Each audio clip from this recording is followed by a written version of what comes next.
Hi, this is Mike Fry, and you are listening to the We Effing Told You So podcast.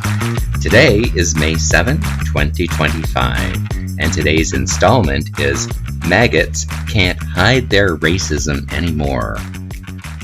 Or maybe they just feel like they don't have to.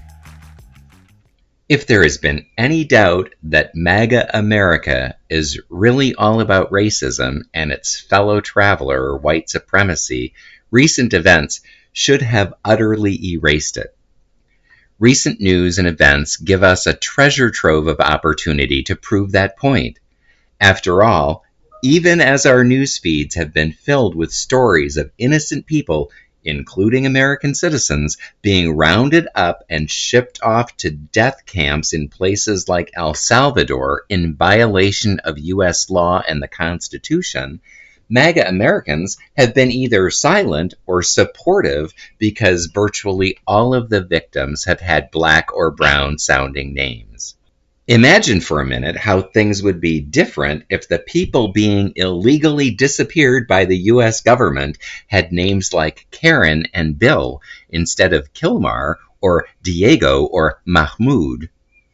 Imagine if it was white Christians being disappeared with no due process.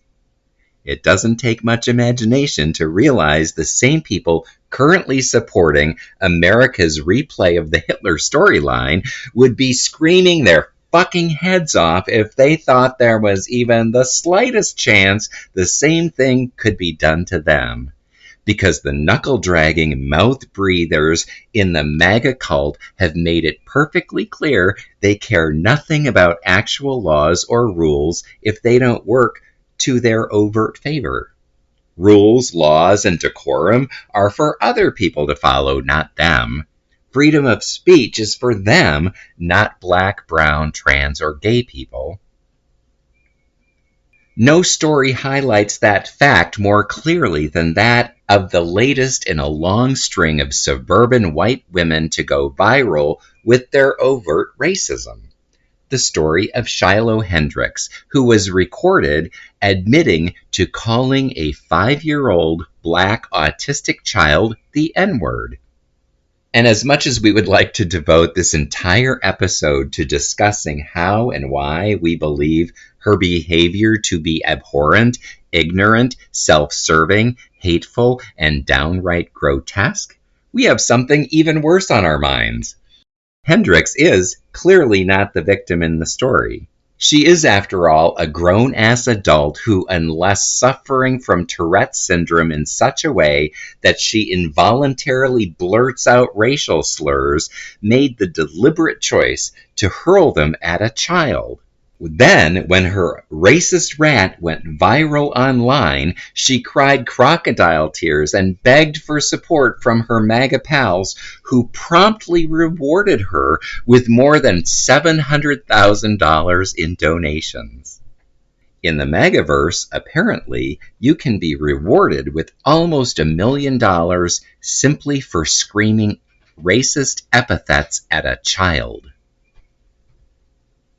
If that isn't enough to make you want to lose your lunch, then there's something seriously wrong with you. Seriously wrong with you. Truth be told, though, not all MAGAts are happy about this. Some in the MAGAsphere are complaining, yet in their complaints, they are just as vile and telling. They aren't complaining about what she did or said. They are instead complaining how celebrating her makes them seem racist. The overtly transphobic and homophobic Riley Grains, for example, asked, "What's the goal in rewarding this?" Meanwhile, Aaron Prager clutched his pearls, saying that supporting Hendricks would only reinforce perceptions that Republicans are racist. So to them, the concern is about the perception of racism, not the actual racism itself. And if there is any doubt at all, we don't see how there could be any, that this whole story is 100% about Republicans being 100% racist, consider this. Hendricks got these donations via a right-wing website called Give, Send, Go. And as the New Republic reported, quote, The site eventually had to restrict comments on Hendrix's page due to the flood of overtly racist remarks from donors, end quote. The site is naturally still processing payments from other racists to the racist in the story to reward her for being so grossly racist. So yeah, it is all about racism, even as a handful still try to pretend otherwise. Here's a tip to them. If you don't want to be branded as racist, how about you stop being so goddamn fucking racist? That doesn't seem too hard or complicated now, does it? There are some people on the left suggesting we should grow our tent by embracing those on the right. But at this point, the only way we could possibly consider doing that is if the right demonstrated that they are in any way worthy of our embrace. Currently, they're not getting even close to that. Every day, MAGA proves themselves to be racist Nazis. And we don't appease or condone or embrace Nazis. We just don't. Not under any condition or circumstance. If the jackboot fits, kick yourself with it. We would do best to keep calling out their selfish, self-serving, narcissistic bigotry every chance we get. If it upsets them, it's on them, not us. We believe in judging them by the content of their character rather than the color of their skin. We don't care if it hurts their feelings. Their feelings should get hurt. Maybe if they're shunned enough, they would, just maybe, stop being such god-awful human beings.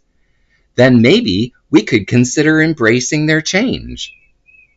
Until then, each time they show us how racist they are, we will simply point out, "We effing told you so."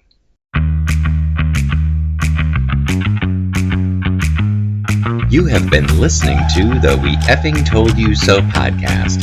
Please like and subscribe and share on your social media. You can also find us on Blue Sky, Substack, Spotify, Apple Podcasts, YouTube, and many other podcast apps.